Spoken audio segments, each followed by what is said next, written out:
যাদবরা প্রতি বৎসর ইন্দ্রদেবের পূজা করত মামাশ্রী, কিন্তু কেবল একবার পুজো না করার সিদ্ধান্ত কেন নিয়েছিলেন আপনি? পুত্র অভিমন্যু, জগতে বাস্তবিক অধর্ম একটি, কারণ সমস্ত অধর্ম এক অথবা অন্য প্রকার ভয়ের কারণেই জন্ম নেয়।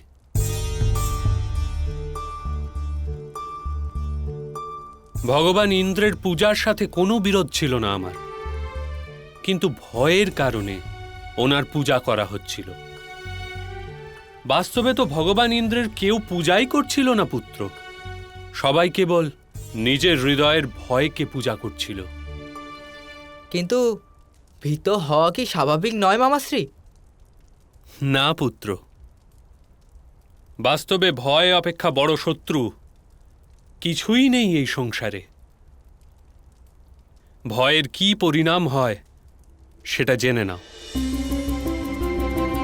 ভয় থেকে মুক্তি পাওয়ার জন্য মানুষ অন্যায়কে স্বীকার করে নেয়, সে স্থান থেকেই অসত্যের জন্ম হয়।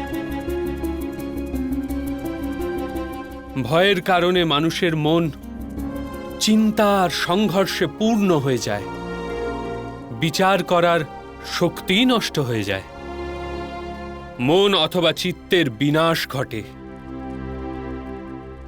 ভয়ের কারণে মানুষের মনে কটুতা জন্ম নেয়, সমস্ত জীবন তিক্ততাময় হয়ে যায়, জীবনের আনন্দই চলে যায়। সৎচিৎ আনন্দ, সচ্চিদানন্দই পরমাত্মার রূপ বৎস। মানুষ ভয়ের কারণে সেই পরমাত্মার থেকেই দূরে চলে যায়।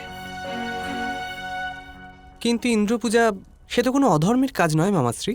পুত্র প্রতিবিন্ধ, কোনো শক্তি এতটা বড় হয় না যে তাকে পরাজিত করা যায় না, আর কোনো অধর্ম এত ছোট হয় না যাকে পরাজিত করার আবশ্যকতা নেই। কারণ ছোট অধর্ম সময়ের সাথে সাথে প্রলয়ঙ্কর রূপ ধারণ করতে পারে।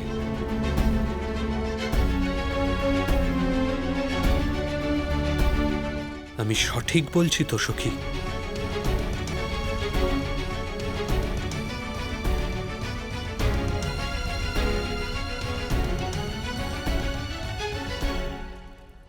বিদূষক মহাশয়, ইন্দ্রদেবের গর্ব খর্ব করার পর কৃষ্ণ মহাশয় কি করেছিল?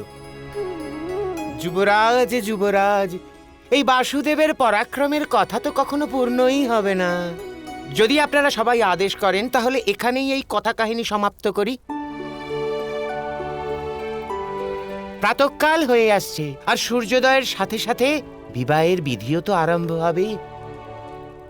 না না ধুন্দুমালি মহাশয়, ভোজনের দর্শন করিয়ে প্রতি গ্রাসের আস্বাদ দিয়ে এখন ভোজন সরাতে পারবেন না। মথুরাধিপতি কংসের বিনাশ কি করে হলো সেটা তো বলতেই হবে। ঠিক আছে, তবে শুনুন। মথুরায় মহাকাল এসে কংসের মস্তকে উপবেশন করল। দূর হলো লজ্জা কংস হৃদয় থেকে, গেল প্রেম, গেল দয়া। ভয় ঘিরল মনকে, রাজা হলো অহংকারে চূর। অন্তিম ক্ষণ যখন নিকট এলো, অন্তিম জ্ঞান হলো দূর। বাসুদেব, গোকুলে যাদবদের মোড়ল তোমার মিত্র। তুমি ঠিক কি জানতে চাইছো কংস? গোবর্ধন পর্বতকে ওর পুত্র এক হস্তে ধারণ করেছে।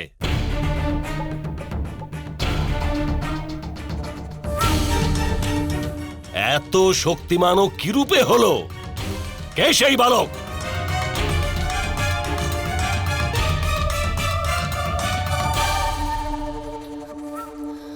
আপনার সন্দেহ হচ্ছে জ্যেষ্ঠ যে ও আমারই পুত্র? কিন্তু আমার গর্ভের অষ্টম সন্তান তো কন্যা ছিল। মায়াবী ছিল সে। আমার চোখকে ফাঁকি দেওয়ার জন্যে তুমি মায়া উৎপন্ন করেছিলে নিজের গর্ভে। তোমার অষ্টম পুত্রকে বাসুদেব অবশ্যই নিজের মিত্রের গৃহে সুরক্ষিতভাবে পৌঁছে এসেছে। না জ্যেষ্ঠ, ওই 1 মাসের ভেতরে সমস্ত নবজাতক বালককে তো আপনি হত্যা করে দিয়েছিলেন। তাহলে ওই বালক কি করে জীবিত থাকবে আপনি বলুন? শান্ত হও দেবকী।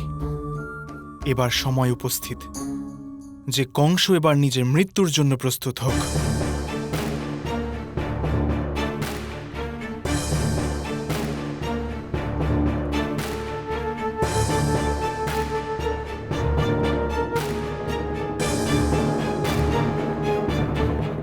শোনো কংস,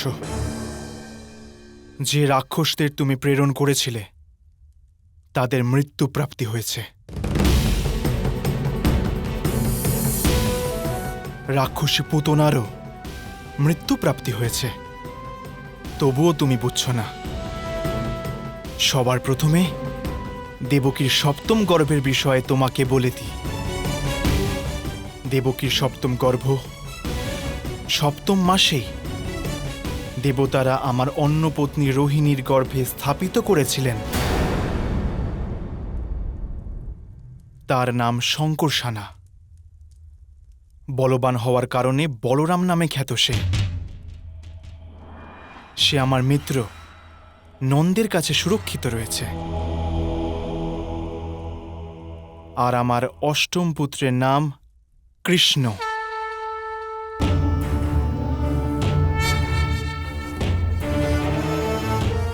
নন্দনন্দন কৃষ্ণ, যে কালীয় নাগকে পরাজিত করেছে।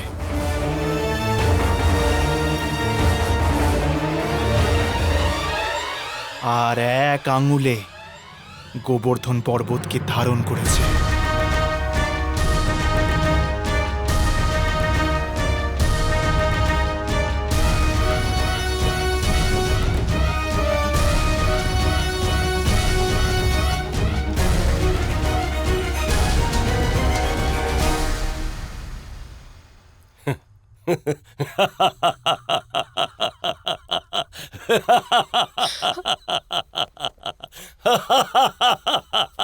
আর্য, আমার ভ্রাতা নিজের অহংকারে অন্ধ হয়ে গেছে।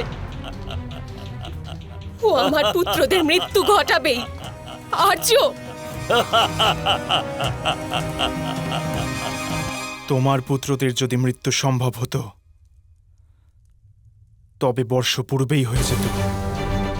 যাকে স্বর্গের রাজা পরাস্ত করতে পারেনি,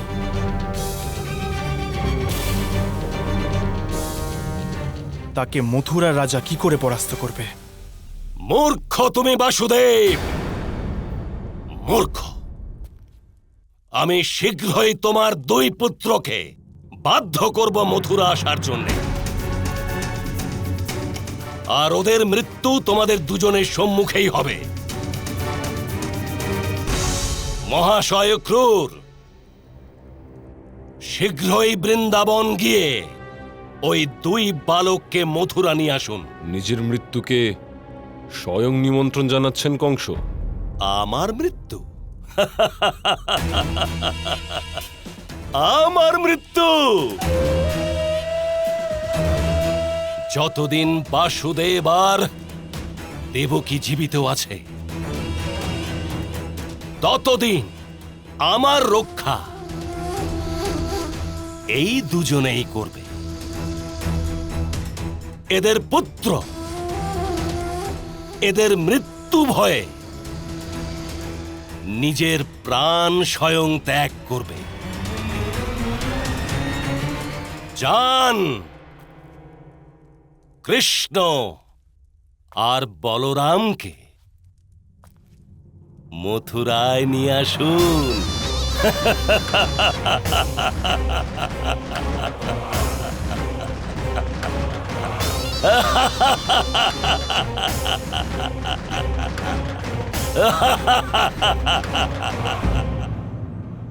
না নন্দ মহোদয়,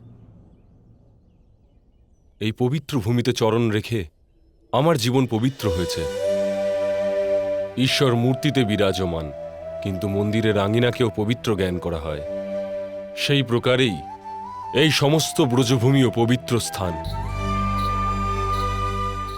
যাদবদের কংসের অত্যাচার থেকে মুক্ত করেছে যারা, সেই দৈব বালকগণ এই পবিত্র ভূমিতেই সংস্কার পেয়েছে।